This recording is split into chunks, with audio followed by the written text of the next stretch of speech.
ছানি বলতে আমরা কি বুঝি এবং এই ছানির চিকিৎসা কি? চলো একটা মডেল দিয়ে দর্শকদেরকে বুঝিয়ে দেই।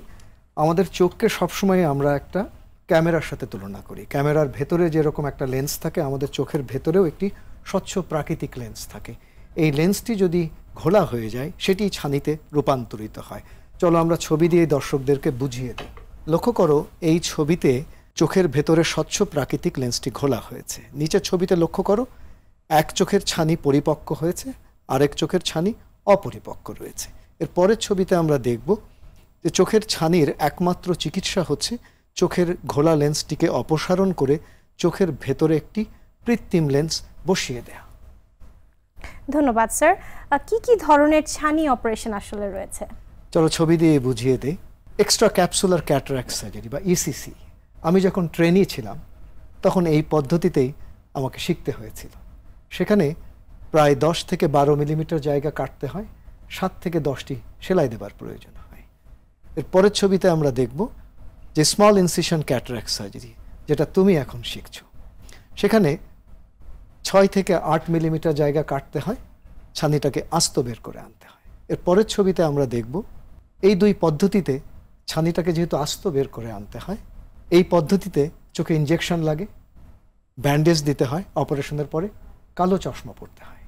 এর পরের ছবিতে আমরা দেখব যে ছানি অপারেশনে সবচেয়ে আলোড়ন সৃষ্টি করেছে, একটা নবদিগন্তের সৃষ্টি করেছে যে প্রযুক্তি, তার নাম হলো ফ্যাকো এমালসিফিকেশন বা ফ্যাকো সার্জারি। ছবিতে লক্ষ্য করো, বাম দিকে Centurion vision system with OZil torsional technology from Alcon USA, এবং ডান দিকে লক্ষ্য করো white star signature Ellips from Johnson and Johnson USA.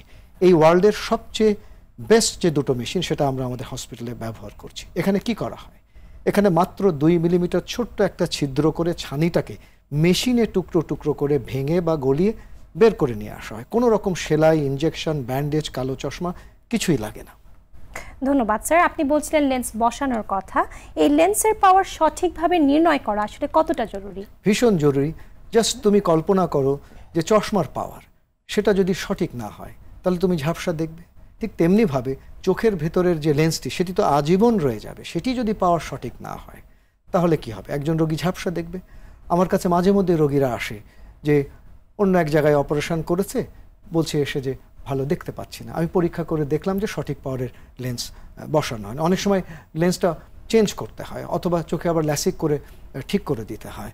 সেই লক্ষ্যে সঠিক পাওয়ারের লেন্সটি নির্ধারণ করা যথেষ্ট জরুরি। এবং আমি ছবি দিয়েই বুঝিয়ে দিই, আমরা সবচেয়ে লেটেস্ট প্রযুক্তির যে অপটিক্যাল বায়োমেট্রি, যার মাধ্যমে আমরা এই সঠিক পাওয়ারের লেন্সটি নির্ণয় করতে পারি, সোয়েপ সোর্স অপটিক্যাল বায়োমেট্রি আইওয়েল মাস্টার 700। এর পরের ছবিতে আমরা দেখব পেন্টাক্যাম এএক্সএল অপটিক্যাল বায়োমেট্রি। এটি ওয়ার্ল্ডের one of the best optical biometry, অর্থাৎ দুটো অপটিক্যাল বেস্ট বায়োমেট্রি আমরা আমাদের হসপিটালে ব্যবহার করছি। পরের ছবিতে আমরা দেখব এর পাশাপাশি আমরা লেটেস্ট জেনারেশন বায়োমেট্রি ফর্মুলা ব্যবহার করছি, যেমন Barrett universal 2, Barrett toric, অলসন, Barrett ট্রুকে, Barrett টিকে এবং হিল আরবিএফ ফর্মুলা। অর্থাৎ অনেকগুলো লেটেস্ট ফর্মুলা ব্যবহার করলে এই লেন্সের পাওয়ারটি সঠিকভাবে নির্ধারণ করা সম্ভব।